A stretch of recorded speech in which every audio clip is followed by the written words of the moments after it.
Are you recording? I am recording. Damn you. You're listening to the Dunesteef Audio Fiction Magazine. And now here's your host, Big Anklevich and Rish Outfield. Geez, where's that set of earplugs I brought?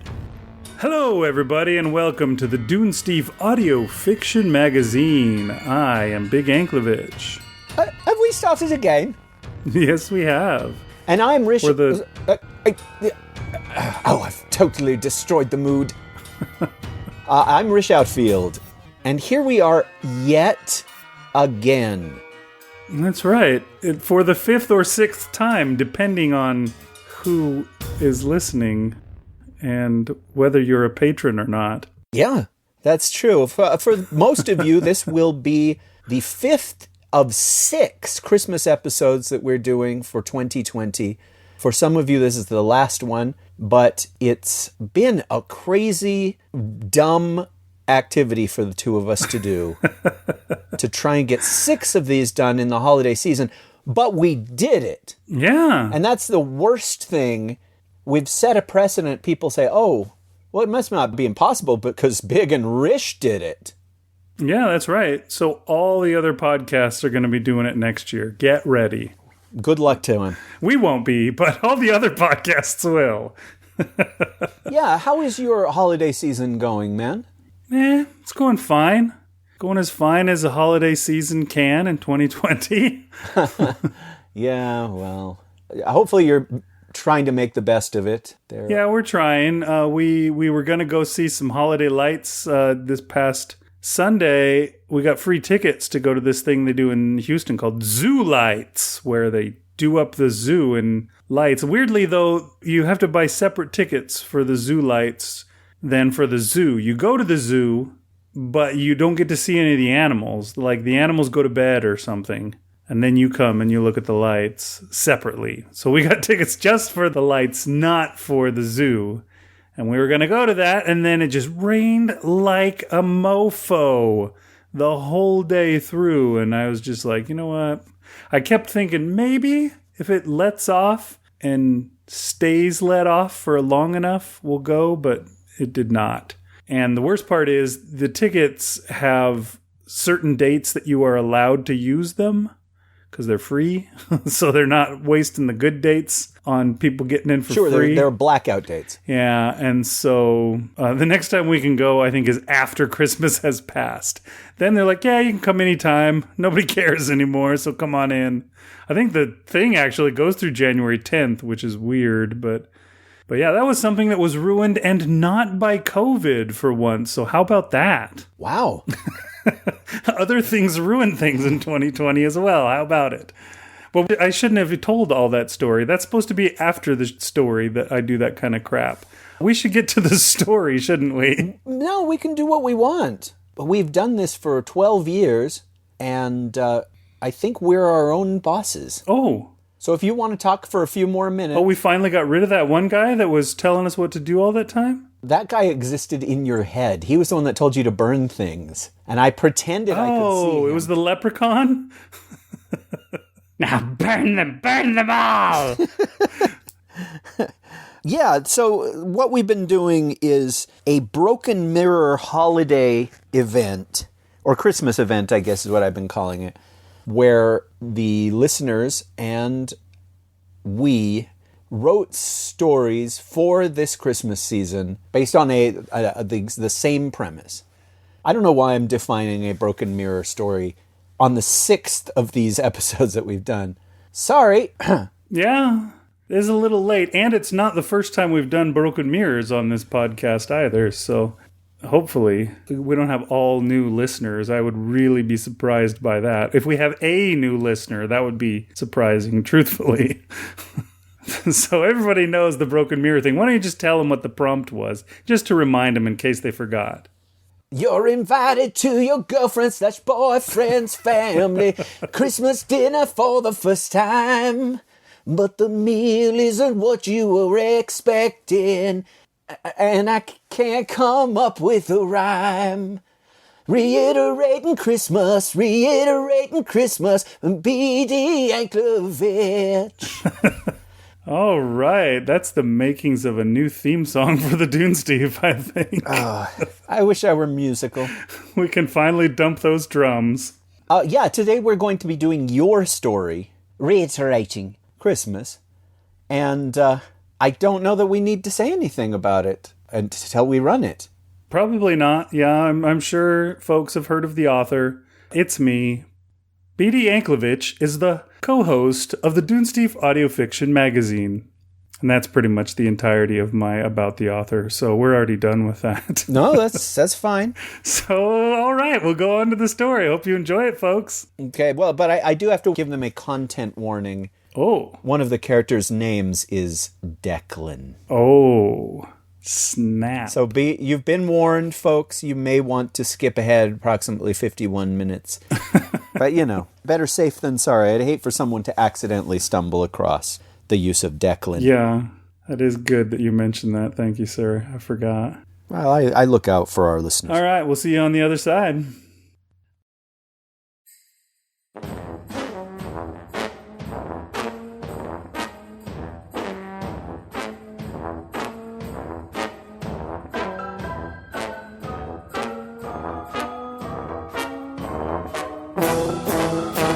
Reiterating Christmas by B.D. Anklevich.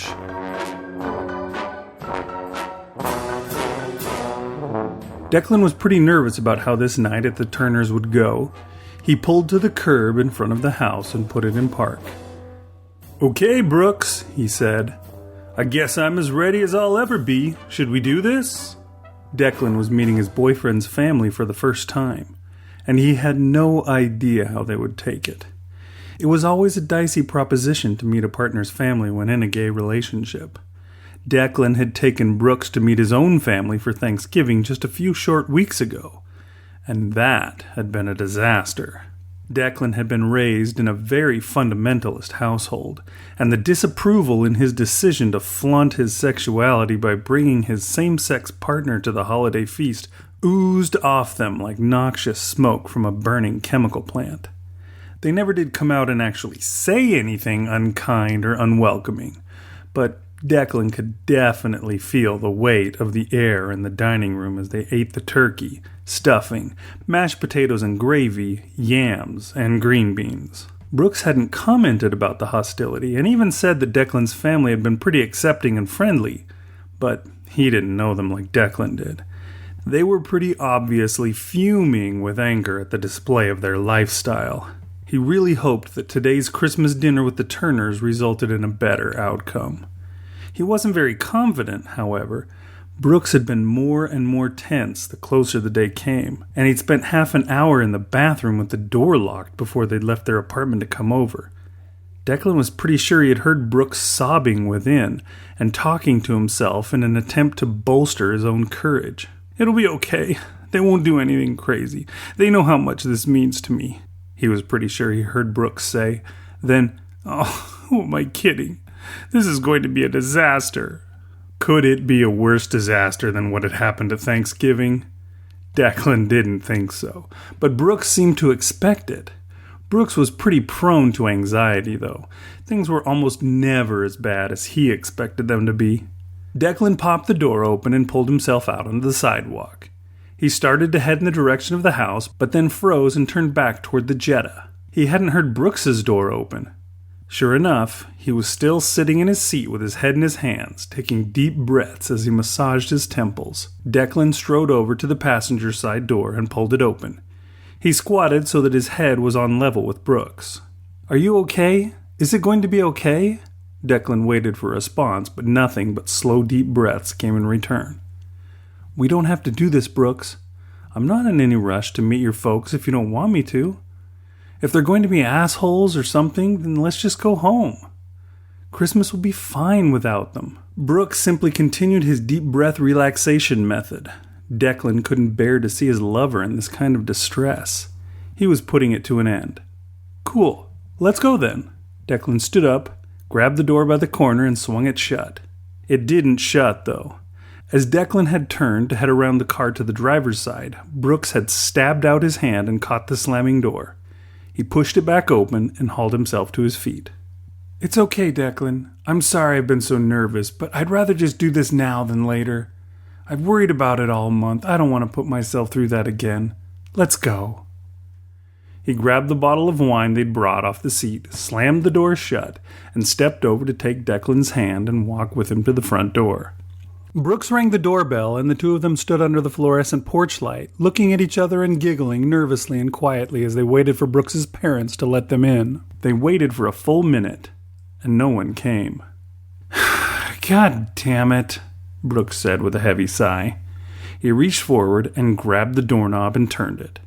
Before he pushed the door open, though, he paused and looked Declan in the eyes. Whatever happens in here, remember that I love you no matter what, okay?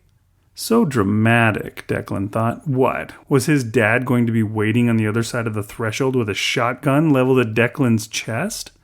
It couldn't be any worse than Thanksgiving. He could handle it. Come what may. Of course. And I love you too. No matter what your family is like. They're not you. I love you, and that's all that matters. Brooks leaned in and kissed him quickly, then pushed the door open and walked in. Declan followed right on his heels. The entryway was pretty standard for a home in the Woodlands. It was a pretty posh suburb in Houston, so a grand room with hardwood floors, a vaulted 2-story ceiling, and a spiraling staircase leading to the second story was pretty normal. That was where the normal ended. Oh, shit, Brooks hissed, and dashed across the entryway into a sparkling void that swallowed the rest of the house in a swirling robe of misty flashing lights. What the hell? Declan gasped as he watched Brooks vanish into the fog. What was going on? What was this thing that he was seeing? His hand involuntarily rose to his forehead to rub through his hair in the cliché gesture of astoundment. He'd forgotten that he'd shaved his shaggy hair back to a buzz cut last week when Brooks said he thought he would look handsome like that. Brooks wasn't in the mist for long. He reappeared, running at full speed and looking over his shoulder as if something were following him. Indeed, a 20-foot-tall orange was rolling at him like that rock in Raiders of the Lost Ark. Declan stared in wonder, but Brooks tackled him, pushing him aside. The orange crashed into the front door with a crack as splinters and puffs of drywall chalk fell out of the wall. The orange rebounded and rolled back into the mist. Was that a 20-foot-tall orange? Declan asked, astounded. 20-foot tall, yes, Brooks said, but it was just wax, not a real orange. Huh? Declan didn't know what to think. Had Brooks just been flippant about a 20-foot orange? It was a 20-foot orange! His outrage dropped away and his bowels let loose at the same time when 3 tentacles the size of tree trunks protruded from the haze, suctioned themselves to the floor, and flexed, dragging the head of a creature that could only exist in a nightmare or a Lovecraft novel into the vaulted entryway. It gurgled forth an unearthly noise from its mouth. Or was it a beak? When it saw Declan and Brooks. And 2 more tentacles, these ones smaller and more lithe than the previous 3, emerged from the pulsating blur at the other end of the room and reached for them. Declan stood rooted in place, mouth open, but no sound came out. He couldn't possibly give voice to the scream in his head. He couldn't even breathe. The reaching tentacles looked to have spear-like protrusions tipping each one. Dad? Dad, where are you? Brooks yelled into the air as if he expected an answer, but not from this horror of a creature that was grasping for them. God damn it, he grumbled, and walked to the bench alongside the wall to the right. He pulled the seat up, revealing that it was not just a bench, but also a chest, and reached inside to retrieve something. It turned out to be a shining chrome tube, which he raised, pointed at the creature, and shot some sort of energy blast from. The blast was nothing like any energy Declan had ever seen before, however. It didn't zap out in an instant like lightning. Instead, it exited the tube in seeming slow motion, morphing and warping through thousands of shapes as it floated across the room toward the tentacle monster. Movement in the mist caught Declan's eye. What fresh horror was this? More tentacles tipped with spears to block the energy bolt? No, what he saw emerge from the mist instead was a high-heeled foot. The rest of the body that it belonged to followed quickly behind and revealed an improbably proportioned woman wearing nothing more than those red high heels. She giggled coquettishly as she ran, jiggling her way through the room. Just after she appeared, the slow-moving energy blast impacted the nightmarish creature right on the mouth, or beak, or whatever that maw should be called. The creature shrieked and slid backwards into the mist with startling speed. It must have been well anchored by the strong tentacles back in the fog to retract itself so quickly. The giggling naked woman with the cartoonishly hourglass figure was being pursued by... Was that John Cleese doing his silly walk routine from Monty Python? It certainly looked like it. He wore a bowler hat, was carrying a briefcase at his side, and was dressed in a suit and tie. Well, mostly. He was missing his pants. He was still wearing his long dark socks and wingtip shoes, but no pants. He silly walked his way after the naked woman, a feral grin on his face. The woman giggled and ran with her arms raised in an exaggeration of fear. She took tiny, choppy steps as she went, however, possibly in an effort to maximize the jiggle and bounce of her extravagant breasts. She seemed to really want John Cleese to catch her. Unfortunately, his walk was exceedingly silly, and it impeded his progress despite the lustful sparkle in his eyes. "Mom?" Brooks yelled. "Is that you? What are you doing?" He strode toward her, purposeful and angry. Wait, thought Declan, did he just call that naked woman Mom? And tangentially he thought, is that poop smell coming from my pants? The woman paused in her exaggerated trot and waved at Brooks. "Oh, hi, honey," she said. "You're here already? What are you doing?" Brooks asked, shaking his head and gesturing toward Declan. "I brought Declan here to meet you guys." "Oh, sorry. The probability field started burping, and the results were too good to ignore," she said. At that moment, John Cleese finally caught up with her and gave her ripe, round buttock a pinch. She squealed and began her trot again, disappearing through the arch to the left of the entry hall. "Wait!" Brooks shouted after her. "Where's Dad?"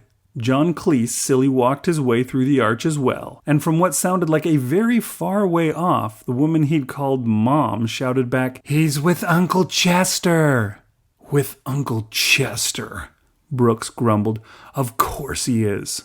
He started walking toward the mist. He was going to leave Declan here all by himself? Alone with Cthulhu and John Cleese and the giant wax orange? Declan jumped forward and grabbed Brooks by the arm. "Brooks, what's going on?" he asked, annoyed at the whiny tone in his voice, but too afraid to really care if he sounded weak to his man. Brooks looked at him for a long moment, then turned away. "Sorry," he said. "I can't explain it.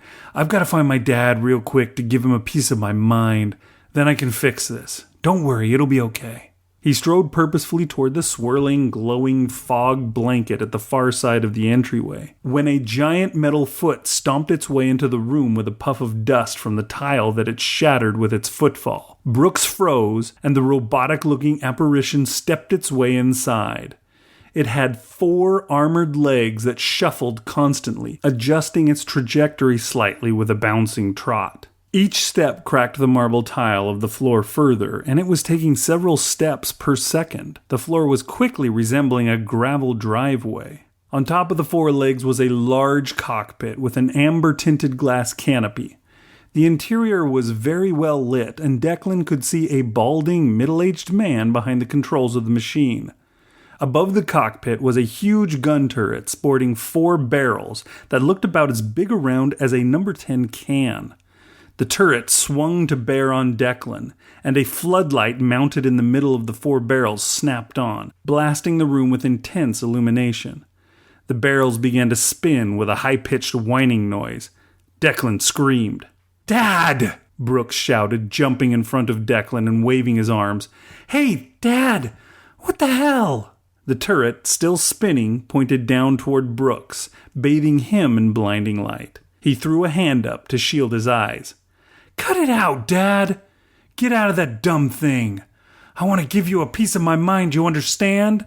The light snapped off and the legs lowered with a loud hiss, settling the cockpit to the ground. The canopy clicked open and then began raising with a squeal of motors.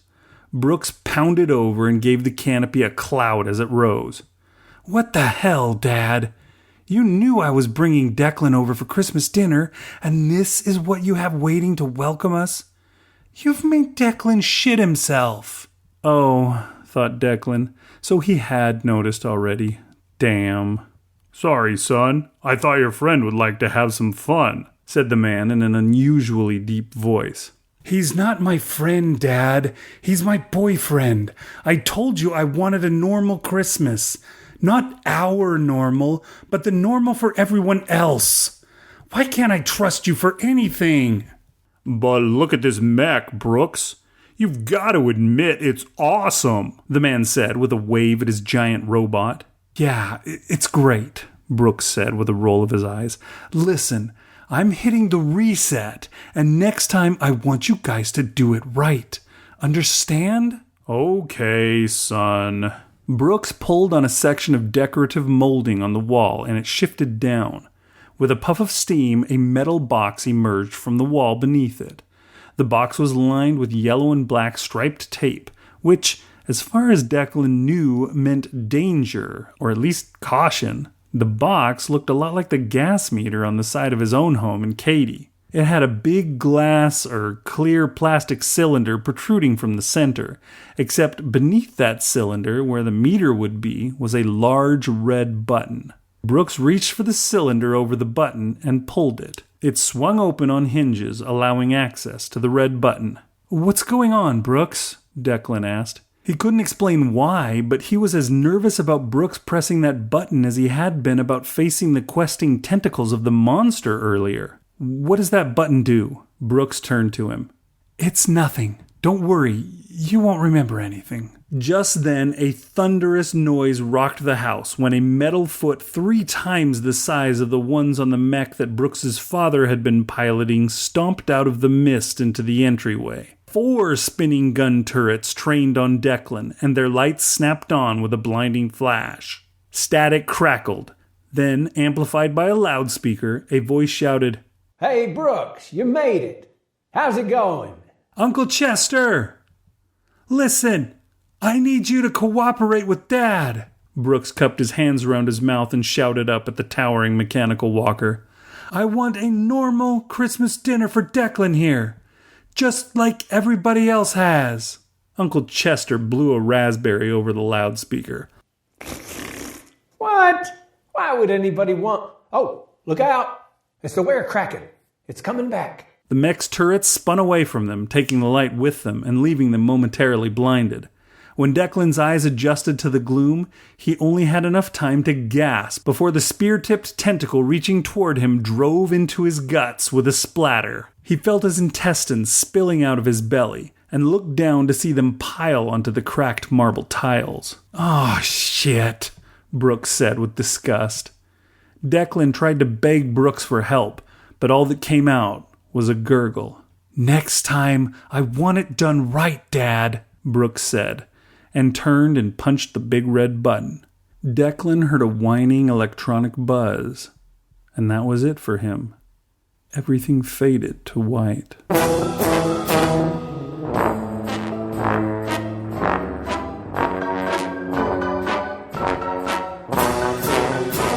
Declan was pretty nervous about how this night at the Turners would go. He pulled to the curb in front of the house and put it in park. "Okay, Brooks," he said. "I guess I'm as ready as I'll ever be. Should we do this?" Declan was meeting his boyfriend's family for the first time, and he had no idea how they would take it. It was always a dicey proposition to meet a partner's family when in a gay relationship. Declan had taken Brooks to meet his own family for Thanksgiving just a few short weeks ago, and that had been a disaster. "Yeah, let's go," Brooks said with an optimism that seemed uncharacteristic. "I'm sure it'll be fine. They promised." That sure seemed strange considering he'd been so tense this whole week, becoming more and more irascible as the days passed. Declan was pretty sure Brooks had been crying in the bathroom and muttering to himself about the likelihood of a terrible forthcoming ordeal right before they'd left. So how could he be so gung-ho? Well, Declan decided to take his word for it and hope that it was true. It couldn't be worse than what had happened at his own folks at Thanksgiving, after all. The two of them got out of the car and strolled up to the front door. It was answered by a middle-aged woman with the figure of a propane barbecue gas tank. The only thing that gave her body any shape at all was the fact that her head could not be as wide as her shoulders, though it did seem to be attempting to try. "Mom, hi," Brooks said, reaching around as much of her as he could for a hug. Then he turned and gestured at Declan. "This is Declan, my boyfriend," he said. His mom stepped forward with a huge smile on her face. Her face was so rosy they made Declan think of that old Christmas poem. Her cheeks were like roses, her nose like a cherry. Had she been in a walk-in freezer or something to get such a flush? It sure wasn't cold enough out here for that. It only got cold enough for that about once every 10 years in these parts of Texas. "Declan, it's so good to meet you," she said, and enveloped him in quite the strong embrace. "I already feel like your family. When are you two getting hitched anyway? You can do that now, right?" "Mom, too much, okay? Don't scare him away before he even gets in the door," Brooks said. "Oh, sorry," she said, and released Declan from the bear hug, backing through the threshold and beckoning the two of them to join her inside. "Come on in." Marriage was something that he and Brooks had never discussed quite yet. They'd been together for almost a year now, and this meeting of his parents seemed like the last hurdle before they might consider broaching the subject. The kicking of the last tire, so to speak.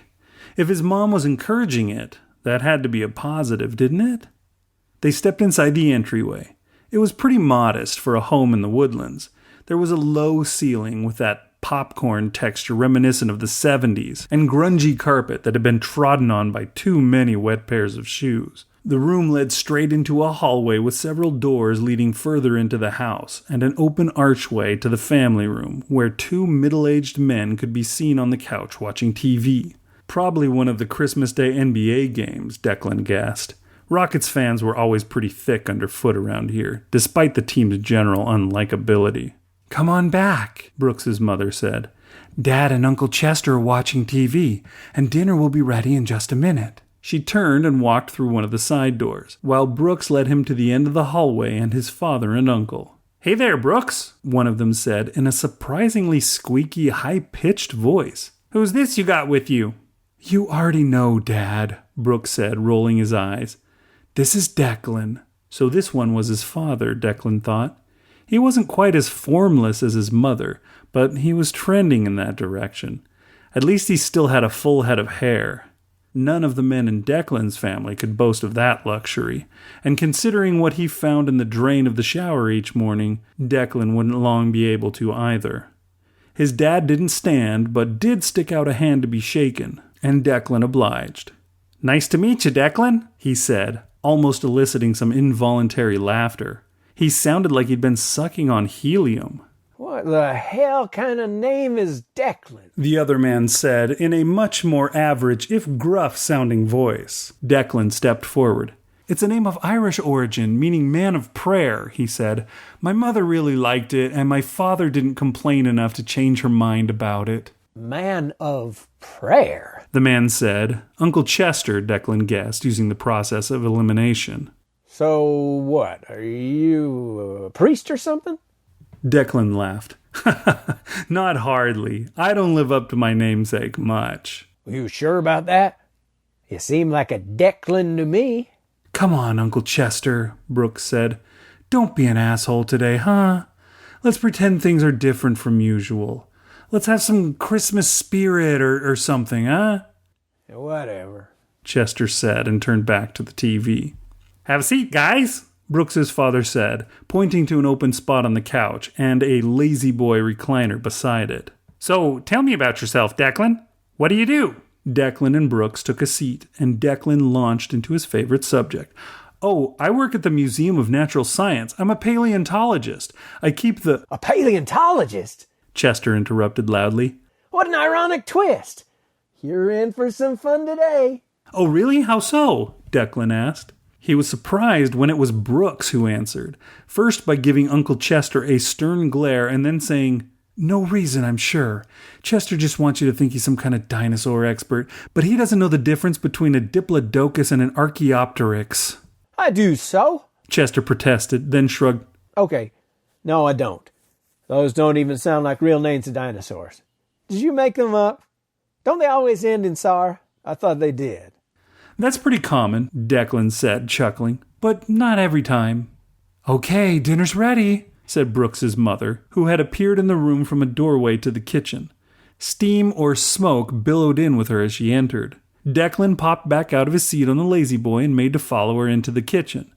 But both Declan's father and Uncle Chester barred his path. Whoa, whoa, whoa, they both said together.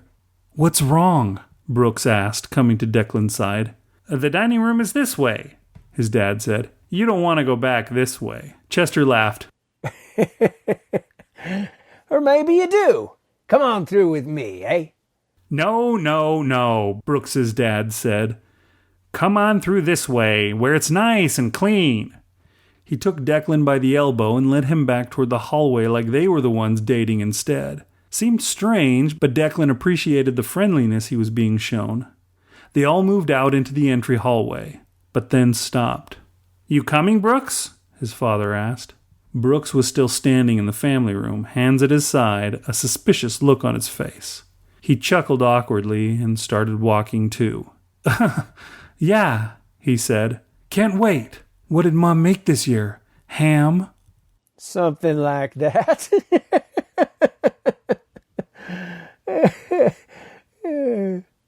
Uncle Chester said, then laughed boisterously as though he'd told a hilarious joke. If he had, it must have been an inside joke, because Declan didn't see the humor in it at all. Was it ham? Is ham a funny meat?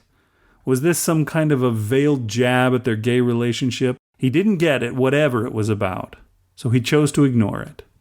They pushed through the doors into the dining room to a Norman Rockwell-looking spread on the table. The white china was laid out, edged by full place settings of forks, spoons, and knives on crisp cloth napkins.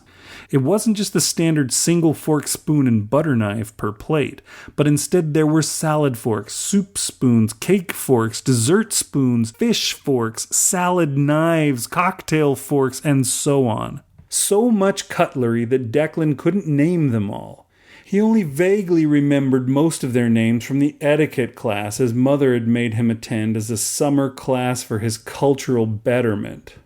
On the table sat what looked like dozens of steaming serving dishes piled high with yams, mashed potatoes, green beans, macaroni and cheese, asparagus, stuffed mushrooms, braised carrots and grapes, Brussels sprouts, broccoli with cheese sauce, and more.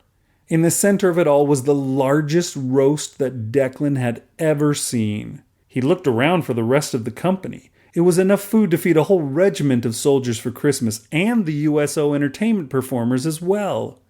Yet there was only Declan, Brooks, his mother and father, and Uncle Chester. Not even Brooks's younger sister Grayson would be attending because she was living in London these days. So why the enormous feast? It was just too much. They sat on the soft chairs at their designated places, which were actually marked with cards bearing their names in a fancy brush script calligraphy. "This is beautiful, Mr. and Mrs. Turner," Declan said. He was legitimately impressed, and pretty wowed by the grandeur of the meal. It seemed a stark contrast to the dirty carpet in the entryway, the slovenliness of Declan's mother and father, and Uncle Chester's relatively boorish behavior and raucous laughter. But it still impressed. If one was asking for the perfect Christmas dinner, then the wish could be considered granted. But probably if one was talking only of the meal and no further. "Yeah, guys, I love it," said Brooks. "It looks like you've been cooking for months to get this all ready." Brooks's mother laughed. "Oh, not quite months, but we wanted to make sure everything was perfect for you, Brooksy."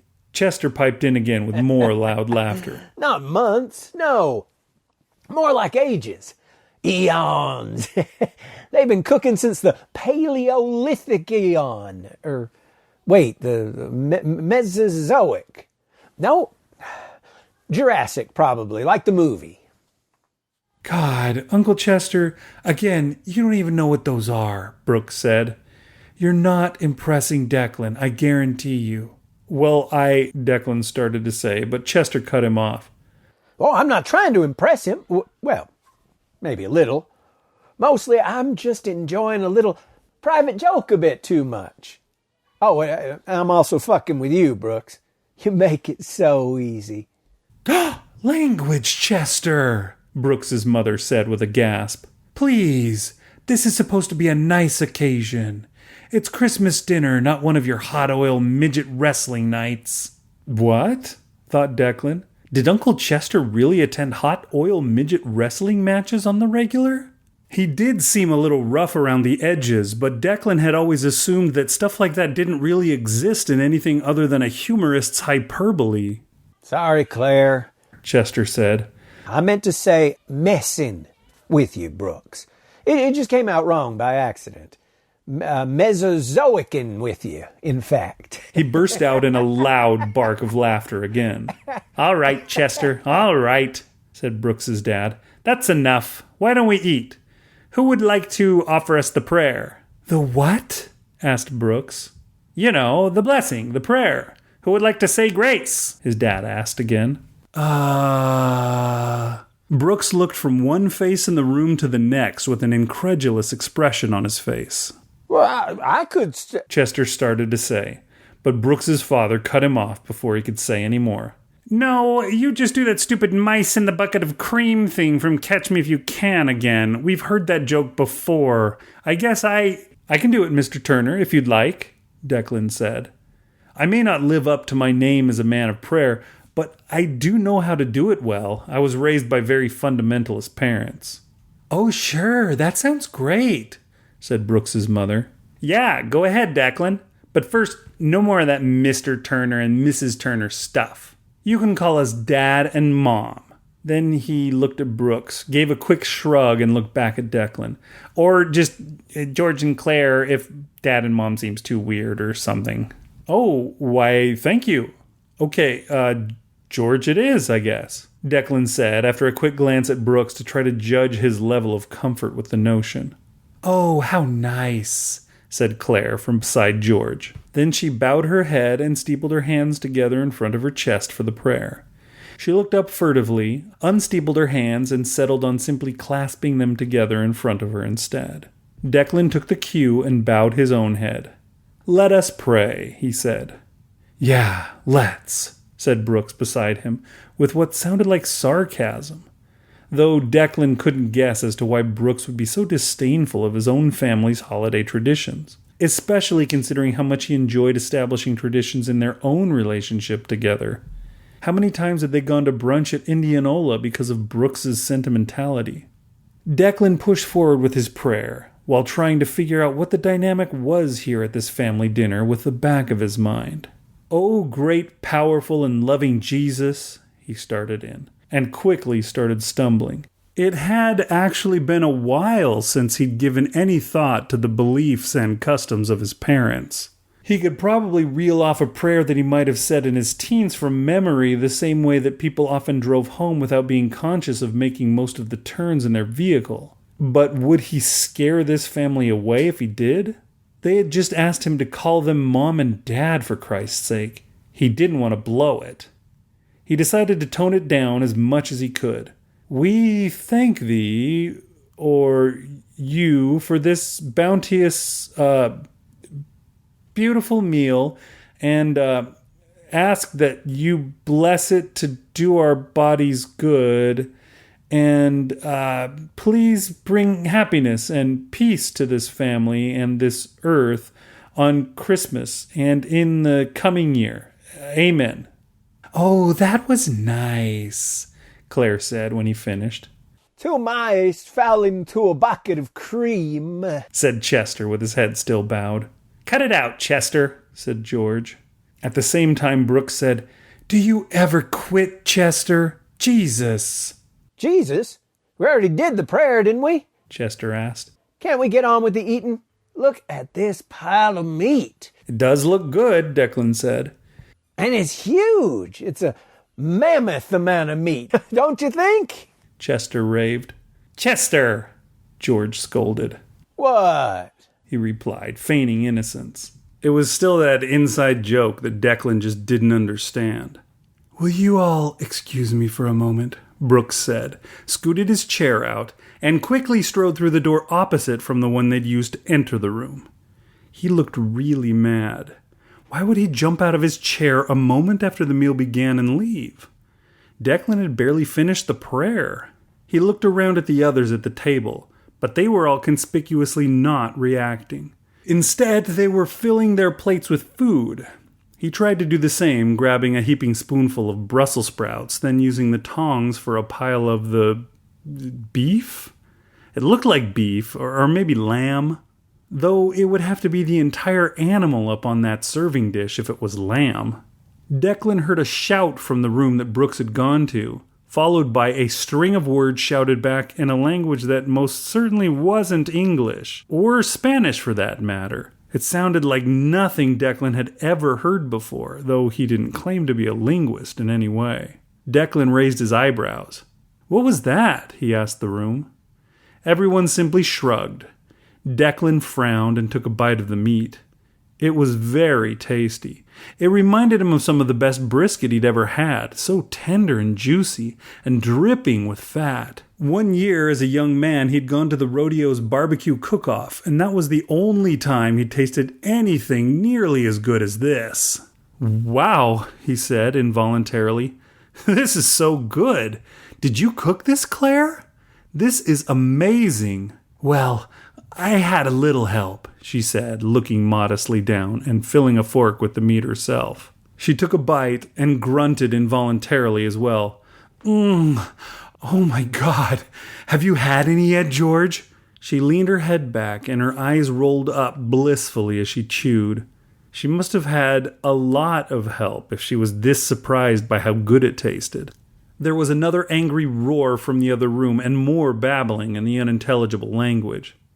Better eat quick while we still can, Chester said, and shoveled a forkful into his mouth, immediately filling the fork for another mouthful. He moaned with pleasure. All three of them followed his example, going after the meat with gusto. What was going on? This was so weird. Declan couldn't take it anymore. He had to see what Brooks was doing. He pushed his chair back and stood up.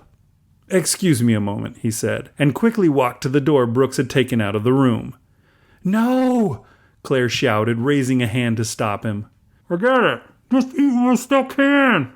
George said, though you could barely understand him through his mouthful of meat. Declan pushed through the door and made his way into the kitchen that lay beyond, and stopped in his tracks. He couldn't understand what he was seeing. Leaning against the island in the middle of the room was the carcass of an enormous beast.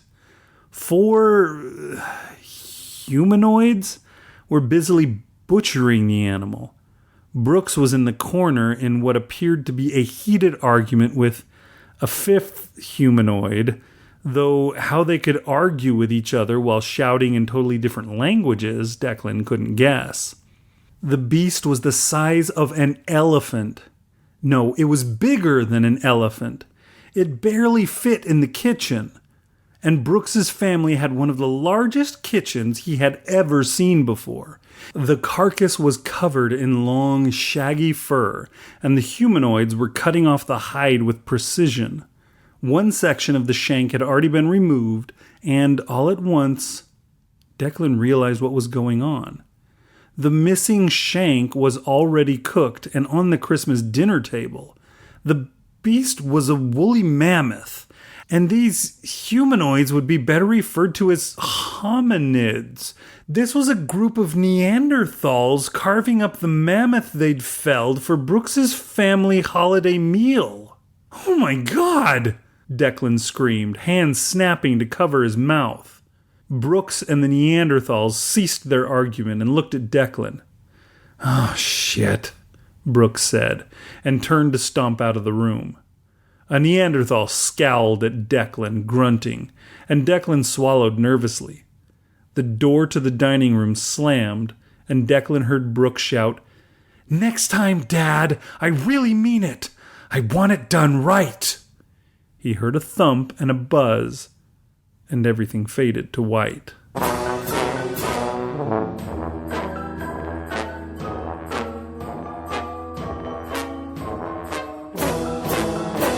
Declan was pretty nervous about how this night at the Turners would go. He pulled to the curb in front of the house and put it in park. "Okay, Brooks," he said. "I guess I'm as ready as I'll ever be. Should we do this?" Declan was meeting his boyfriend's family for the first time, and he had no idea how they would take it. It was always a dicey proposition to meet a partner's family when in a gay relationship. Declan had taken Brooks to meet his own family for Thanksgiving just a few short weeks ago, and that had been a disaster. "Yeah, sure. At this point, I don't really care anymore," Brooks said. Declan was confused. What did he mean he didn't care?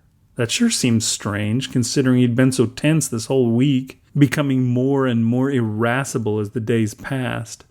Declan was pretty sure Brooks had been crying in the bathroom and muttering to himself about the likelihood of a terrible forthcoming ordeal right before they'd left.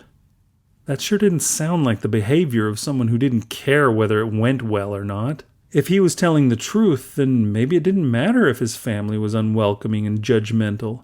No matter what, it definitely couldn't be worse than what happened at his own folks at Thanksgiving, so they'd be fine.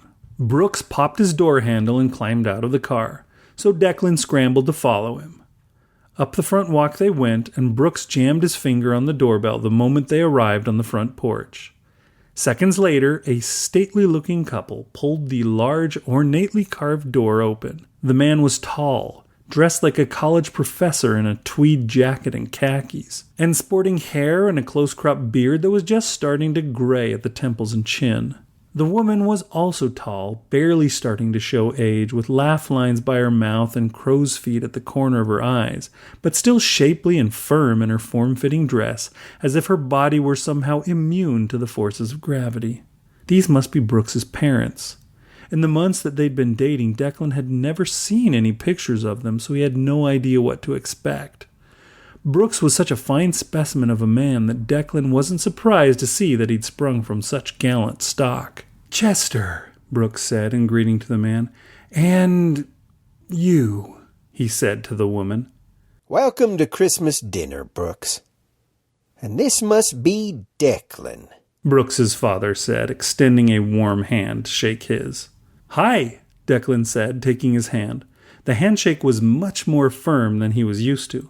"This is my Uncle Chester," Brooks said with an indicating wave of his hand. Oh, not his father after all. Brooks continued. "And his +1, I guess." The woman smiled warmly, displaying perfect teeth through her parted dark red lips. "This is Nicolette," Chester said, and the woman extended her hand for him to take. "Charmed, I'm sure," she said. It was the first time Declan had ever heard someone actually use that phrase in real life. Up until now, it had been reserved solely to dialogue in classic Hollywood films. "Yes, charmed," Declan said. "Where's Mom and Dad?" Brooks asked, squeezing his way in the doorway past Chester and Nicolette. "They're back in the dining room making everything perfect for you," Chester said, and Nicolette giggled as if he'd made some sort of joke, though Declan couldn't guess what it might be. Chester turned back to Declan and said, "Come on in, Declan. We're so excited to meet you at last." They walked into the entryway. The ceilings were high, but not vaulted, and a tastefully decorated bookshelf occupied the wall on the right, ceramic knickknacks and hardback books filling its shelves. Beside it was an overstuffed chair that one could sit at to make use of those books. To the left was a large open archway that led into a dining room already set with china for a handsome holiday meal. Declan stood in close next to a woman and a man who seemed quite similar to Chester and Nicolette. It only made sense that Chester would look like his relatives, but why would Nicolette appear so similar? Again, the best way to describe the two, Declan assumed that these ones were Brooks's actual parents, was stately. Tall, fit, distinguished, and just starting to gray at the temples. The two were involved in what appeared to be a very intense conversation with Brooks. "George, Claire, this is Declan," Chester said as they walked in the room. The heated whispers between the three abruptly ceased, and they turned his way, large smiles spreading across their faces. "Oh, Declan," said Claire, "so nice to finally meet you." She came forward and wrapped him in a quick embrace, then kissed both his cheeks for good measure. She stepped away, then looked at Brooks, and raised her eyebrows at him questioningly. She frowned, not getting the reaction she'd hoped for, Declan guessed. "Declan," George said, thrusting his hand out to shake. Declan took it and found it to be as strong a grip as Chester had possessed. "Have a seat." They all sat at the table before the steaming meal. A big spiral-cut ham occupied the prized spot in the center of the spread, and some kind of tofu-looking thing filled a smaller bowl at his side. Covering the bases, Declan supposed. Several other hearty side dishes rounded out the offerings. It looked likely to be tasty stuff. Declan was excited, and as of yet, everything had been pleasant and agreeable, if a little weird. "Looks delicious, Claire," Brooks's father said. "You've outdone yourself. Declan, we're not really religious. Do you want to say a prayer, or should we just dig in?" I'm not religious either. I've had more than my share of that stuff. I was raised by some fundamentalists, and I'm happy to skip the prayer." "Okay," Brooks's father said. "Let's dig in then." He reached for the serving spoon and the mashed potatoes in front of him and began ladling the fluffy white spuds onto his plate. "Fundamentalists, you say, Declan? That's intriguing. That must have made for some very interesting experiences in the formative times of your life," said Brooks's mother. "That's true, Mrs. Turner," Declan said. "But ever since I got out, I've been doing my best to forget as much of it as I can." "Oh, call me Claire," Brooks's mother said, with a smile directed at Brooks. "Yeah, and don't go calling me Mr. Turner either. That's my dad," Brooks's father said with a laugh. He too looked at Brooks, but didn't seem as satisfied with the response. "Call me George." This was going so well, Declan couldn't believe it. Brooks's family was so warm and inviting. They seemed like the family that Declan would choose for himself to be raised by if he could somehow go back to his own birth and pick where he wanted to go. The one that was the weirdest in the whole day's events was Brooks. Declan couldn't figure out what was going on with him. Why was he acting so erratic? And why everyone here seemed to look to him for approval with every single thing they did and said, like he was some kind of controlling, abusive husband. Brooks was nothing like that, so none of the looks made any sense to Declan. He again chose to ignore it and enjoy the company instead. He chatted away with Brooks's family, reveling in the ability to call them George and Claire, as he was hoping they would ask him to do. He would even have called them Dad and Mom if they'd wanted him to. He told them stories from his life and his fundamentalist religion, growing up with 10 brothers and sisters and always feeling like an outcast in his school because he couldn't participate in any of the things the other kids were enjoying due to their sinful nature. He ate enough ham, potatoes, yams, broccoli, and rolls slathered in butter to make his stomach feel as though it might burst. Though he never considered trying the tofu. That stuff was just unnatural. Every time Chester spoke, Declan noticed Brooks tensing up. But Chester never uttered a single untoward word. The way Brooks acted, Declan assumed Chester must be known for his boorish behavior, and Declan expected him to throw out some kind of homophobic remark. But it never came through the whole of the meal. Chester seemed intelligent and well-spoken. He seemed very keen to talk about esoteric matters like Hegelian philosophy and Newtonian physics, which meant that he didn't contribute much to the run of conversation at all. Declan never asked, but assumed Chester must be a professor at Rice or somewhere similar. Nicolette was the most interesting of all of them. She'd spent the last 20 years as a spy in Russia, helping the CIA keep tabs on Vladimir Putin and his regime. She told several stories that pushed Declan's ability to believe. James Bond movies had always seemed so far-fetched to him before. But after meeting this woman, he was beginning to feel like they were sanitized and tame in actuality. She claimed to have removed a mafioso's eye with a fork once, and to have woken up from a chloroforming in time to narrowly avoid being carved up in the back of a Vladivostok butcher shop on another occasion.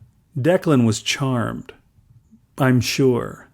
Things wound to a close, and they all pushed their plates away and rose to make their goodbyes. Declan and Brooks shook hands or hugged everyone at the doorway. So, are we good? Chester asked Brooks, taking a step back and leaning against the decorative molding on the wall. Or do we need to break out the button again? Declan was confused. Good with what? And what button was he talking about? Beside him, Brooks sighed. The most important part was missing, Chester, he said. Chester hung his head, then lifted his hand to grab a section of the molding. Suddenly, he spun and said, You know what? I can't take it anymore. You guys are so gay. Declan was shocked. Where did that come from? Chester didn't seem like the type to be disapproving or homophobic. But how dare he say something like that? What? How dare you, Chester? Brooks shouted. That's right. Chester said. Totally gay. Oh, and you just now noticed that? Brooks shouted back. Yeah. And I don't like it, Chester said. Well, we're not going to stand here and listen to this shit. I can't believe you ruined the night for us all, Chester. Thanks a lot, Brooks said, took Declan by the hand, and stormed out of the house with him in tow. Brooks had been shouting and angry with Chester, but that last bit had come out strange. Declan wasn't sure, but it sounded like he hadn't said thanks a lot in the sarcastic way that one might expect in such a situation. He sounded more genuine instead, as if he had been legitimately thankful. That didn't make any sense at all, however, so Declan put it out of his mind. Can you believe that guy? Brooks said as they closed the doors of their Jetta and Declan started the engine up. What a jerk.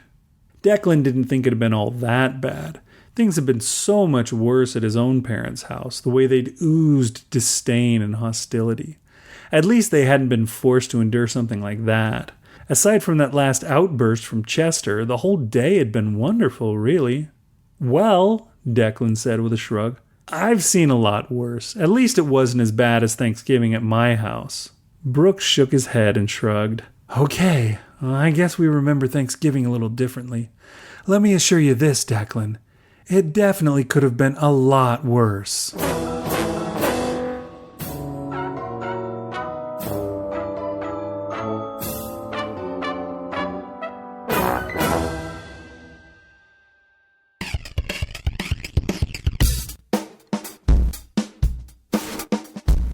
Okay, everybody, welcome back. I hope you enjoyed the story. I know I didn't. Did you not enjoy the story? Okay, so last year we challenged ourselves and whoever wanted to participate in this thing. And it wasn't the first or second time that we've forced each other to write Christmas stories, right? Right. So did it feel super obligatory, or was it a pleasure to do this last year? Truthfully, it was a pleasure. When I said I know I didn't, I was being facetious. I like this story. I actually do. Sometimes I write stories and I automatically know this story's crap. I hate it. But this one I don't hate. I enjoyed writing this story and I had a good time with it. Heck, when I wrote this story, this was at the start of my whole, trying to write 300,000 words. This may have been one of the first things that I actually finished in all of that. And I remember really enjoying it. I can't remember if I managed to get it done before Christmas or not. I could probably go and look it up. I probably have it written somewhere in my blog where I said that I wrote it. Although I've not been nearly as good at my blog as you have. Even from the beginning, I was only doing it every now and then, so I don't know. Well, that might not have been one of your goals or one of your resolutions. But yeah, I vowed to blog every single day. Stupidly. But sometimes when we challenge each other to do these things, it's hard. And it feels like, oh, geez, if Big weren't doing this, I wouldn't do it myself. But then there are other times when you get something that It's just pleasurable. It makes you feel like maybe it's not a waste of time, these creative endeavors. I don't know if your father was dismissive of your artistic aspirations like mine was, but there are times when you feel like, oh, geez, he was right. And then there are other times when it's like, no, dude, this is good stuff. And even if it's not good stuff, this is super fun. And I assume from having read your story that it was fun to write. When I got to was that a 20-foot tall orange part, I sent you a text where I said, was that a 20-foot tall orange? Just because you don't find that in most stories. I mean, a little bit. I remember the famous Jane Austen story with the 20-foot tall orange, and then... Oh, yeah, that's right. That is where I originally came up with the idea, was because they did it in Jane Austen. Yeah, exactly. And then, F. Scott Fitzgerald did it, and then, what's his name? Hunter S. Thompson did it. But it was nonfiction when Hunter S. Thompson wrote about it. I do want to ask you about the damned orange. Where did that come from? I couldn't tell you. I think it probably was the Indiana Jones thing. Like, he comes running out like Indiana Jones, trying to flee the giant rock that's rolling at him. But, I wanted this to be as wacky, as zany as it could be. So, yeah, I was just like, what could he be running from instead? And yeah, just an orange that was supersized. It's funny because, after a long time of not having seen a work, you forget a lot about it. And when I came back to narrate this, the orange thing tripped me up. I was reading it and I was like, and he was, he came running out of the mist, followed by a 20-foot tall orange. And I went to try and say the word that orange was describing because I assumed it was going to be like an orange rock or something. And no, it was just an orange. And so I had to go back and redo the line because it sounded terrible. I even caught myself off guard with that. I had to chuckle too when he says, oh, it's just wax. It is probably the weirdest story that I remember you ever writing. And I feel like it's intentionally weird. I guess you just said that. But just, coming up with crazy things to happen. We were talking about the mammoth the other day. And is it a mammoth? Uh-huh. Yeah, woolly mammoth. The great big veal. That's unusual. You've one of the characters soils himself. And unless you're me, you don't tend to put that in stories very often. I don't know. That I found it irreverent and unpredictable in just sort of its wackiness. And every once in a while, I will write a story, and it's just fun to revel in, like, how odd can I make it? When I was in college, and I've talked about this before, but who cares?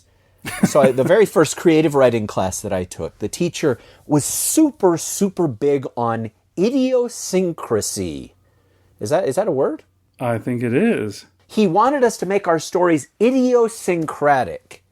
And he said, if you're going to write a story that's just like everybody else's, or that goes from A to B to C and everybody can predict where it's going to go, then you might as well not write it. You need to write something that surprises, something that only you can write, something that is unusual. And he went as far as to say, I want you to just think of something at random and write it down in your notebook right now. Just think of something, some random thing. It can be a thought that you had today, a song that you heard yesterday, something that somebody said to you, a joke that you heard, or, kind of thing. And so we all did that. And he says, okay, now, the assignment that you're handing in next Monday, I want you to incorporate what you just wrote into that story. And it's just like, but, how, it's not organic to it. You're like, but I wrote 20-foot tall wax orange. Exactly. And that's what he was wanting, though. He said, yeah, it doesn't have to organically fit into your story. And I was just like, what? So he had us insert this thing that we wrote. And I still remember what I wrote. Mine was, my dad can hold up a car with one hand. He's a policeman! Exclamation point. It was a stupid old joke from not even my childhood, probably from my dad's childhood. And I wrote it, and then I was just like, oh, shoot. I have to insert this into my story, and I did. He loved this idea of idiosyncrasy, of just wackiness, of unusualness, of things that aren't logical, of things that don't flow naturally, that surprise the reader or jar the reader. And some of this stuff in your story felt like it would have pleased the heck out of this writing teacher. Well, I didn't know that writing teacher, but that would make me feel happy all the same. Because, I was really trying to go for that. I wanted it to be, like the prompt was, the dinner is not what you expected. And I just thought, oh, it's got to be as not what you expected as possible. And so they walk in the door and there's not even a house in there. It just fades off into mist and, there's crazy things coming out of it. It eventually, as, the story progresses, winnows down to a more normal thing, but not completely. It takes several iterations before they can get there. But I wanted it, especially that first part, to just be as unusual as possible. I enjoyed the characters as well, just having them be so kind of childlike and just, excited to play with whatever they've got. It makes me wonder, it makes me want to think of what Brooks's life was like as he grew up. Did this kind of stuff happen all the time? Is he basically an Indiana Jones? Is this not the first time he's had to run from a giant 20-foot orange? And how many times have they used the reset button to resurrect someone or whatever? So if the 20-foot orange had killed him, they could have just pushed the button and it would have restarted? Or would he have had memory that he had died? I don't know that I decided on anything like that. Because Brooks remembered each iteration, and Declan didn't. Yes, Brooks remembers them, and his family did as well, but Declan did not. I don't know why that is. Maybe it's because they are different. Maybe they are trans-dimensional beings or something like that. I didn't really... decide on that. I guess if I wanted to make this story much longer or turn it into something novel length or something like that, I'd probably have to, actually sit down and come up with all the whys behind that kind of stuff, which sometimes can be the best part about writing short stories. You don't have to know the answers to all of these questions. Sometimes you do, sometimes you don't, but you don't have to if it's not 100% necessary to your story. But I think with a novel, it's probably more important that you do know, even if you don't say in the end, either way, you know what I mean? You still probably ought to know what the heck is going on. Yeah, I mean, I don't know. I've done it both ways. And when we did my story, you asked me a couple of questions about my story, and I had to think about it. Partly because it had been so long since I had read my story. Yeah, there is that. But sometimes there are angles, there are aspects that you haven't thought about on a story, and somebody can ask you a question, and in coming up with an answer for it, you discover new things and new elements that you would follow up on or that you are curious about. Sometimes that there could be a sequel to this, right? Yeah. In the past, we've talked about it. You like the idea of a reset button, of a do-over, of a mulligan. Say more words. Of being able to go back and undo something and try it again or have a different outcome. And maybe that's just human nature. We all wish that we could go back and say that thing that we were too afraid to say the first time, or not say that thing that we stupidly said. Yeah, I think so. I mean, I've written more than one story about exactly that. Although I hadn't really considered that, comparing this story to a story that I have called Do-Over. I guess now I need to write a story called Mulligan, Sorry. I assumed that maybe you'd written more than just those two, but I probably have, to tell you the truth, if I think about it. But we've talked about it enough times. And in fact, I mean, I think just this year you've said to me, if I could go back to when I was in high school or maybe in college, that kind of thing. No, I think about that a fair amount. When I learn something new that I wish I'd known years ago, I'm like, oh my gosh, if I could just go back and tell myself this thing years ago, then things would be so different by now and you're always like, dude, just go forward from here and do it that way now, and things will be better in the future. How's that sound instead? But yeah, I do that a lot. Think about, if I could have just done this way instead. And yeah, that does kind of come to mind. I had a similar, idea just about someone who could basically hit sort of a reset button. And this guy was supposed to be a superhero, and his superpower was he could go back in time 1 minute. 1 minute. Every time. That was and I think his name was Minuteman. And I thought about using him in the Gauntlet as like an enemy of our lead character. And just, I don't know, have a side story or maybe a separate adventure. Because she has, the character of the Gauntlet has a specific thing that she's, working toward. A mission, you mean? Or yeah, she has a mission. She has to gather a bunch of MacGuffins and okay, yeah, and prepare for the final battle, kind of a thing.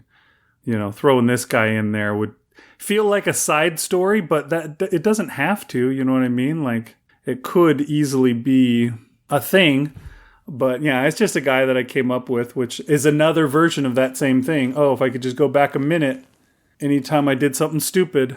So, you get in a car accident and then just like... Well, see, I really like that idea. And the limitations of the minute. Yeah, it's great. But what if the car accident is bad enough that you black out for 3 minutes? Yeah, then stuck. It doesn't matter. You can't go back far enough and stuff like that. I would really enjoy reading a story about your character that can do that. And you set up all the fun possibilities for going back a minute and then have it not work, which is where conflict comes from, where the delicious irony of his power makes everything possible until it doesn't. Yeah. The way when you first described him to me, he was a good guy, but no, you talked about Minuteman years ago to me, and I just liked the idea of, you said as a superhero, but what happens when his power completely messes up his life or causes him to lose the person that he loves the most? Maybe then he becomes a villain. Yeah, originally he was actually supposed to be quite a bad guy. I may have had, I can't remember. I'm pretty sure it was still just a minute, but I remember it was somebody who could do something very evil to someone and then snap their finger, and that evil has been undone for everyone except for him. You know what I mean? Sure. And I just thought that was kind of an interesting... I originally had it as just a short story, and this guy steadily became more and more depraved.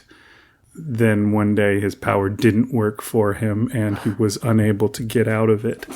Oh, okay, well, but you're speaking in the past tense. You didn't write this story. Well, that was like my original idea for that story, and then it kind of molded into Minuteman. I think he wasn't a Minuteman. It was just go back in time to before you did something kind of a guy. He didn't have a specific limit like the minute, because there's not a whole lot you can do in a minute. Even if you're doing something particularly, I guess you could stab somebody and then go back a minute, but there's few really bad things that you can do and then undo that quick.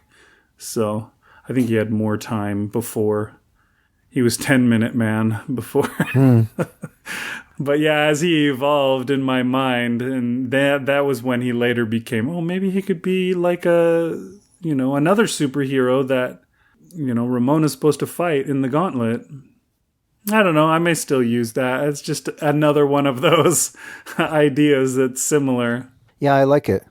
I think that story was called Redo. Oh, I had one called Do Over and Redo. Maybe I could change that guy's name to Mulligan. Maybe that should be his last name. His name is Joe Mulligan. well, just like a broken mirror story, there's an infinite number of ways you could take that idea of the redo in stories or movies or whatever it is. And so I hope that you do write it. Okay, so I wanted to ask you about Uncle Chester. Okay. Have you ever known anybody named Chester? I think only the cheetah. But I feel like that's one of those names that has gone away. Yeah, I don't even know why I picked that name. It just sort of sprang into my head, and I just added Uncle Chester in there. I think the day that I started writing the story, Uncle Chester didn't even exist yet, you know. He wormed his way in, and to tell you the truth, I love Uncle Chester. He's my favorite character of the whole story. All the crap that he was saying to Brooks in the second iteration when he's doing all those stupid puns. And when Declan says, I'm a paleontologist at the Museum of Natural History. And he says, what an ironic twist. Of course, it takes everybody else a while to find out what he's talking about. But since I was the author and I do remember sort of how it went, I was like, oh, I like that line. Yeah, Uncle Chester, I really had fun, rediscovering him this year when I read the story again and performed it for the show. I like Chester. Better than the cheetah. He was Mesozoicing with you. It's a good dad joke, which are the kind of jokes I'm best at. Well, I think that's one of the things you are as a dad. I suppose so, but not in that order. Wow, what a douche. That's a callback or a call forward, yes, depending on whether you're a patron or not. So let me ask you about Brooks and Declan. Okay. This is something, for as long as I've known you, you've always been really picky about names. So often I will send you, in fact, I think just today I sent you, like, oh, hey, what do you think of this name? And the Brooks and Declan, neither of which are normal names. I know that every single millennial has a friend named Declan or two classmates named Declan, but we're not them. That's true, yeah, but it's been a while since I've just really gone for it with the millennial names.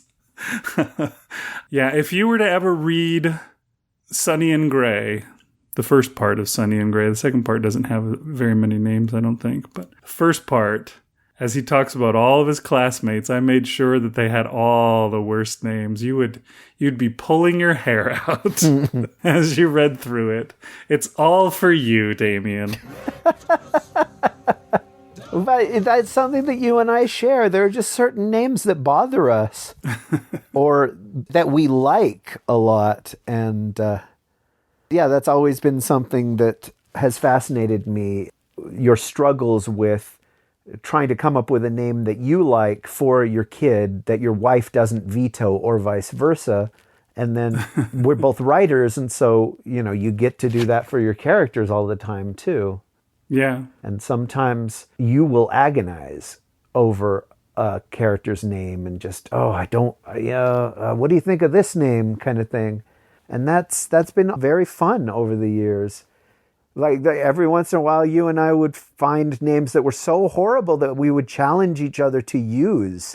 Like, for example, both of us have Grayson Paterka in stories that we've written and Dallas Girk in stories that we've written because they're just horrible, horrible names.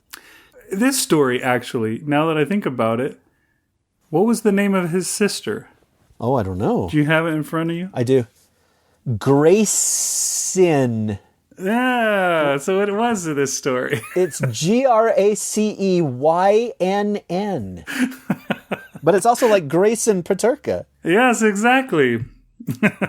That's why I gave her that name. Grayson made it into this story again. But yeah, I want to say I may have used Grayson and Grayson Paterka in many stories. I know I have in multiples. And yeah, today I mailed a package to someone named Rich Weed, Weed. And I just thought it was the weirdest thing because chill out, dickweed. You know, Richard Weed, what are the chances? Why would you do that to your kid? Yeah, the funny thing is I know a guy whose last name is Weed, so it's a real last name. So it could actually be his name and not just a pseudonym that he uses to get his packages without people knowing who he is for real or something. I don't know. Do people do that? That would be weird, right? Every once in a while I'll get one where it's like, that's not your real name. But it doesn't matter, I think, as long as the address is correct. Unless, of course, the address isn't correct. Then they're like, well, let's just figure out where this guy lives. And they're like, oh, this guy isn't a real guy. I think that happened to us once. Somebody tried to send us a book. Yeah. It hadn't been too long since I'd moved from California, and the numbers on my address were really similar. I think it was 3997 at my new house and 3397 at my old house. And so I accidentally put the number for my old house when I told him what my address was. And so he sent it to that address and it never came. And I was just like, crap. It was Mike Stone. That's who it was. The guy who did, what was it? Raising Archie? Yeah, our third episode ever. He sent us copies of his book. And I think he probably signed them and everything for us. And then they got lost in the mail. And because it was sent to Big Anklevich and Rish Outfield, nobody found me. I don't know if they would have anyways. I don't know if that would help, but I don't know what to talk about, man. I feel like we've talked about every possible iteration of meeting the in-laws or, you know, the boyfriend's parents / girlfriend. Well, so this is coming out right before Christmas, and I don't think I told you about this, but I took my nephew to the mall on Saturday, and they had a Santa there in the middle of the mall that you could get pictures with, but he was in a plexiglass cage, like a fish tank. He was enclosed in a force field kind of thing. A hamster cage. Yeah, and there was a sign that said, it was so weird that I made note of it, Happy COVID Christmas. Get a picture by Santa to remember this unique and once-in-a-lifetime holiday season. They wanted kids, to go get a picture standing in front of the barrier where Santa was to memorialize the novelty of 2020. Of a year where you couldn't be by strangers. That's what they were selling it as. You know, it's just like, hey, commemorate this once-in-a-lifetime pandemic Christmas. There were like 3 or 4 people in line, but we're at a normal Saturday before Christmas. You know, there would be over 100 people in line. It would go all the way down kind of thing. But it was just the weirdest thing to see Santa in... You said a cage, right? Yeah, a hamster cage. But yeah, it reminded me of the brig on the Starship Enterprise, you know, where there's a little bench for them to sit, and then there's a force field.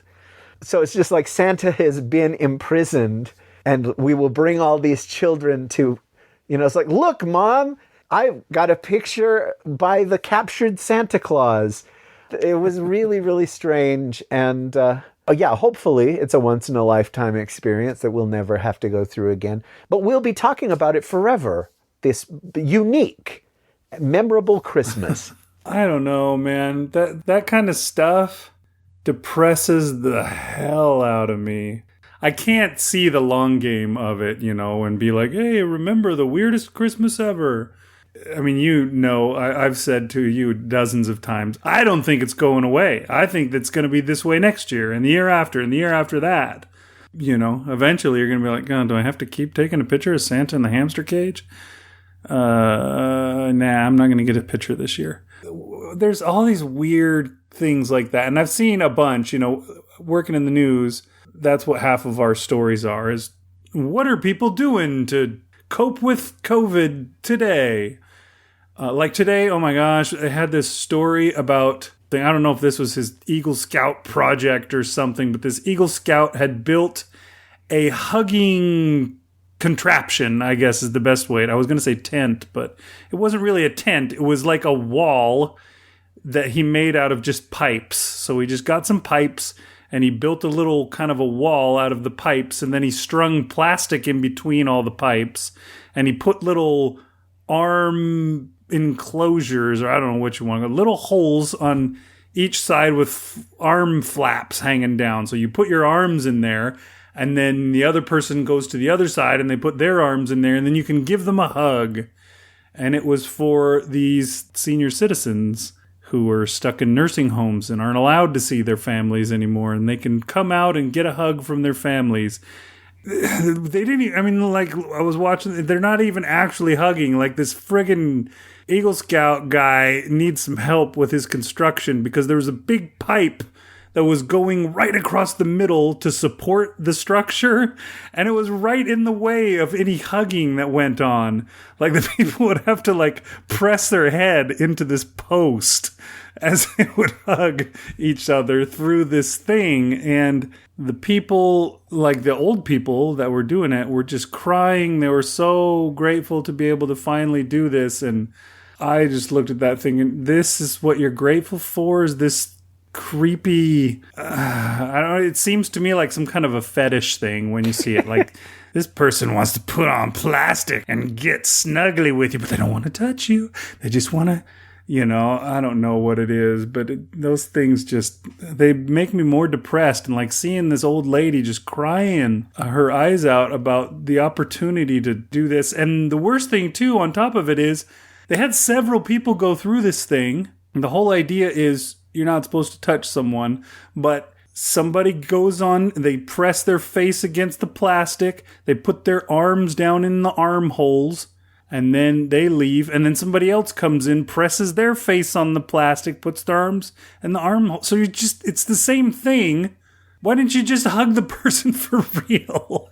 You're getting germs of whoever was in this thing last anyways. There's a lot of things that we do these days that seem like we're trying, but not really thinking as much as we should. It's like the elbow bump thing, you know? They're just like, don't shake hands, bump elbows.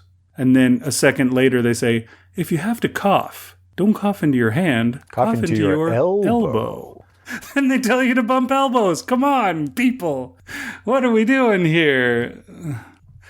But yeah, I don't know what it is about that kind of stuff. But like the Santa in a hamster cage, that just bums me out to see. Or I saw one where Santa had like a weird mask on. He was wearing a mask, but it wasn't a regular one. It was some kind of a clear one. It just looked really strange. More of that fetish kind of stuff. It's like, bring out the gimp. And the worst thing I saw just recently was there was some chick who was talking about, you're tired of sitting at home, so you want to go on a road trip. And they show this lady, she drives in a car, and then she's like at a national park or something, and she's got this backpack on. And the backpack isn't for putting stuff in. Instead, the backpack attaches to her back, but then it has this structure that comes over her head and comes in front of her, and it has like plastic all around it so that she can hike around and her face is shielded from I don't know what, because when you're out in nature there's not really a whole lot of people, and there's plenty of space to come in underneath too. It was a really ridiculous thing, and I think it was supposed to have been a serious thing. I'm not sure though. It could have been a joke. I couldn't tell. But when I saw it, I just cracked up laughing in the middle of the newsroom. Just like, this is the stupidest thing I've ever seen. Then they proceeded to give us a bunch of advice from this person who was wearing this thing. Just like, I don't know if I could take advice from that person. They seem awful ridiculous. Does that stuff depress you as much as it does me? Apparently not. No, I keep hearing people say, movie theaters are over. Every single movie theater is going to close. And yeah, I keep hearing that too. It's just like everything is going to be television from now on. And I don't want to believe that. It may be that it's true. But like the idea of your grandchild saying, Grandpa, I saw in a movie that people used to be able to go to tell Santa what they wanted for Christmas and sit on his lap. And you're like, wow, that's true. When I was a little boy, in fact, when your mommy and daddy were little boy, were whatever the hell your parents are, they could sit on Santa's lap. It wasn't until 2020 that went away forever. I don't know. The people that say that, movie theaters are over, people that say, I would never go to a movie, during COVID-19. Well, then you ask them, well, what was the last movie that you went and saw? And they said, oh, I saw Black Panther. Or they say, I saw Avatar. Or they say, oh, I saw Titanic. And you're like, oh. Or they say, oh, I saw Back to the Future. Yeah, it's just like, I saw Birth of a Nation. And you're just like, look, then you wouldn't have gone to the movies at all. COVID had no effect. Right. And I just feel like for a lot of people, it's like that anyway. There's just a ton of people that will boast that they don't go to the movies. Like, I guess they're saying that I save money or something, or, they'll always say, I have this great home theater system that's better than the movies and all that. But I just have to believe that people are social beings and they like the idea of going to a place where you can watch a movie on a big screen. And same thing with concerts, people like to hear these songs performed live. And I have to believe that it will all come back. Yeah, I sure hope so with both of those, Movies are so much better in theaters. Yeah, you can watch a movie at home and it's fun and all. But when it's not a communal experience, when you're not with a group of people, and I think we've said this on the show before, but a comedy is so much more funny when other people laugh with you. I'll watch a comedy movie at home and I don't laugh out loud once ever. But if you go to a crowded theater and watch that same movie, you'll laugh out loud dozens of times because everybody else does. And, oh my gosh, concerts. I feel bad for my daughter. She's 16 right now. I keep telling her every now and then. She loves a lot of the same bands that I liked when I was growing up. Of course, when I was growing up, they were new. Now they're very old. But she has never been to an actual concert yet. And I told her, oh, yeah, I'll take you to any concert. You just pick one and we'll go together and it'll be so cool. And she's like, yeah, if they ever happen again. And I tell her how I went and saw Metallica for their And Justice for All tour, or I saw Mighty Mighty Boss Tones and jumped up onto the stage at one point and put my arm around Dickie Barrett and did a little dance before I jumped off. Stupid stuff like that. And she's just so jealous. I remember when you went to the Milli Vanilli Girl You Know It's True tour, and Vanilli grabbed you in an inappropriate place right there on the stage. Yep. I remember how proud you were. Yep. That was her favorite story. But she gets so jealous to hear of it. But the thing is, I can't feel sorry for your daughter at all, because I never went to a concert when I was 16 years old. And I'll bet you didn't either. Concerts cost like $30 back in those days. Now, of course, they're $70. But we couldn't afford that. 16 years old going to a concert? I would save up for a long time. And there were some that I didn't go to because I didn't have $20 or whatever for a ticket, which you think about that now and you think, $20? I could have gone to see Van Halen for $20? And yeah, now Eddie Van Halen's dead, and that can't happen ever again. But we didn't have $20. I didn't. It's true. I mean, I went to a concert when I here and got there. my driver's license, you could fill up a gas tank for $4. It's like $20 was a lot of money. My first job, it would have been 2 shifts to go to that concert. Yeah. I did take my older daughter to a concert before any of this stuff hit. Blink-182 was coming through town, and I went to that with her. And my younger daughter's just irritated about the whole thing. Just how screwed, what shaft she got. Yes, but she's Jan Brady, and Jan Brady gets nothing. That's true. She's the middle child. She should be used to it by now. You get nothing. Good day, sir. See, the thing is, for most of her life, she was Cindy. Like, the one who's young now was... And then cousin Oliver came along. Yeah, basically, like, this guy was an interloper. She was the youngest child until he stole that title from her in 2012. So I think she has a little of the middle child, but also plenty of the youngest child in her because of that. Every child is the youngest for a stretch. True. It was half of her growing up, I guess. Yeah, sorry to interrupt this very Brady Christmas, but we have to believe that it'll happen again. We have to believe that things will get better, that things will go back to normal. Because if not, then you give in to despair and the COVID particles win. Yeah. The idea of we have to black out our windows and listen for the air raid sirens, as terrible as that is, one day you won't. One day you can just have your windows open and hang out without any fear that the blitz is going to happen. It'll all be just something that we talk about that happened in the past. I have to believe that. Same, Disneyland has been closed for nearly 10 months. And it's like, but one day Disneyland will be a thing again. I have to believe that. Yeah, because if you don't believe it, you'll get depressed and you'll gain like 80 pounds and you'll get really unhealthy and it's not worth it. You'll take a picture of a cake that somebody brought to work and then a second picture with a giant big Anklevich-sized hole in the cake. You could still see the teeth marks. That's right. So it's not worth it. Keep the faith, people. There was that thing that they would always put out for LGBT youth or something like that. There was some kind of campaign called It Gets Better.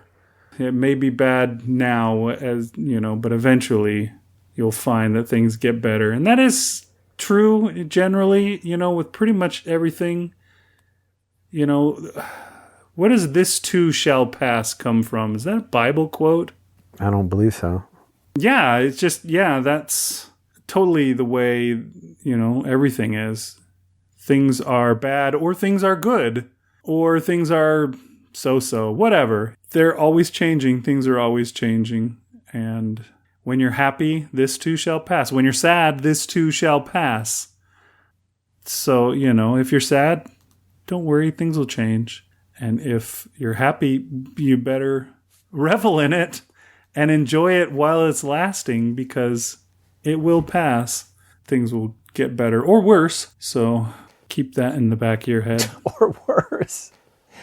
Well, I hope that people can somehow have a Christmas to remember. Focus on the good rather than the bad. Focus on the warm rather than the cold. And focus on the 6 Dunesteef episodes rather than the 6 months without Dunesteef episodes. That's right.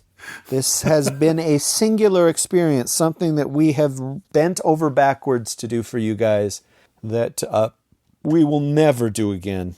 And I hope that people have gotten something out of it.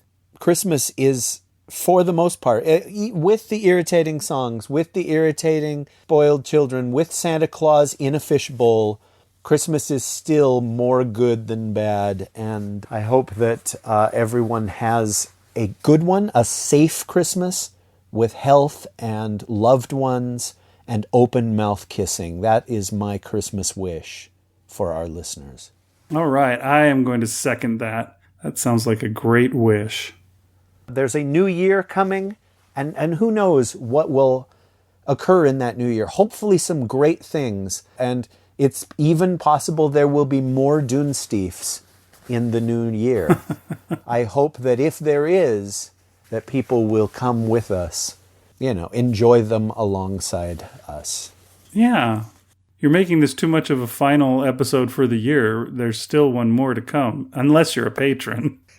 Well, this is the last one we're recording, so it's me getting it all out. So thank you for doing this time and time again. It is 1 a.m. for you, and it seems like last time we did this, it was 1 a.m. then, too. So you're really sacrificing. Yeah, there's a lot of late nights to get all these episodes in, but, I'm sure it's all worth it. Probably, somehow. Well, if people think that it's worth it and they would like to encourage us to do this again or reward us for having done it once, there is that PayPal button right there on the Dunesteef.com. You can click there, you can donate, and that will help with the domain name, which we have to pay for every year. It helps with the... what is Libsyn considered? I don't know what they're considered, but we have to pay them every month. It's our server, that's what it is. The host. The host. So that stuff would be very useful. That's right, everybody. And even though this isn't the last episode for the year, I'm going to say have a happy New Year, a Merry Christmas, and we'll see you in 2021. I hope so. Thank you for listening all the way to the end of the episode. Thanks for writing the story, Big. And you're welcome. I'll see you again, I hope. Wait, how's the song go? We'll meet again. Don't know where, don't know how, when. Don't know when. But we will meet again some sunny day. Ooh, I like it. I've been Rish Outfield. And I've been I almost said Rish Outfield as well. And I've been Big Anklevich. Happy Christmas, Ron. Happy Christmas, Harry. Good night. The Dunesteef is released under a Creative Commons Attribution, Non-Commercial, No Derivatives license. So you can share the show with whomever you'd like, but you cannot charge for it or alter the show. From the Dunesteef Audio Fiction Magazine, thanks for listening. Did Mrs. Outfield ever have any children that lived? Take 2. You're invited to your girlfriend/boyfriend's family. Christmas for the very first time. But the meal isn't what you were expecting, fugger. And you're gonna... something that rhymes with time. Okay, I expect you to edit that in when we... Wait, I have to? Yeah, when we have to bring up the what the prompt is. I've got to come up with a rhyme for first time then. Oh, okay, I can just say I can't come up with a rhyme. That rhymes with first time. Okay. Declan rang the doorbell and the two of them stood under the... It's going to be like that, is it? He reappeared, running at full speed and looking over his shoulder as if something were following him. Indeed, a 20-foot tall orange. It is an orange. I thought it was going to be an orange rock, an orange tentacle. Indeed, a 20-foot tall orange was rolling at him like that rock in Raiders of the Lost Ark. He stared in wonder, but Declan tackled him. Oh, that's not right. This guy's got his characters mixed up. This author's stupid. And revealed an improbably proportioned.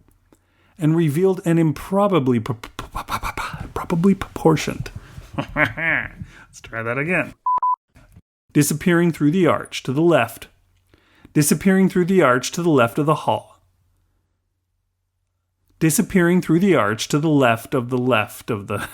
That's why I keep screwing that up. It's in there twice. To the left of the left. Adjusting its trajectory slightly with each step. Each step cracked the marble tile. Oh, man. Each step. Freaking 2 words in a row like that? I'm going to change it to with a bouncing trot. Above the cockpit, a huge gun turret, sporting 4 barrels that looked about as big as a number 10 can. There's no verb in that sentence. Above the cockpit, a huge gun turret sporting... Turret? Above the cockpit was a huge gun turret. Turret. Why does that sound so weird to me? Am I saying it wrong? Turret. He only had enough time to gasp before the spear-tipped spentacle. Spentacle again. He felt his intestines spilling out of his belly and looked down to see them pile onto the cracked marble tiles. He felt his intelligence. It was always a dicey proposition to meet a partner's family when Come on, you got this right before. Have a seat, guys. Brooks's father. That was terrible. But he doesn't know the difference between a diplodocus and an Archaeopteryx. Dang, that was close. But instead there were salad forks, soup spoons, cake forks, dessert spoons, fish forks, salad knives, cocktail forks, and so on. Salad knives. Is there really such a thing? Did I look that shit up? Not even Brooks's younger sister Grayson would be attending. It's Grayson. Paterka. I could hear the goddamn kids screaming in the background. Let me redo that one line. Where is it? We already did the prayer, didn't we? Look at this pile of meat, motherfucker. All right. Oh, 2 hours. Holy crap. I pressed the button.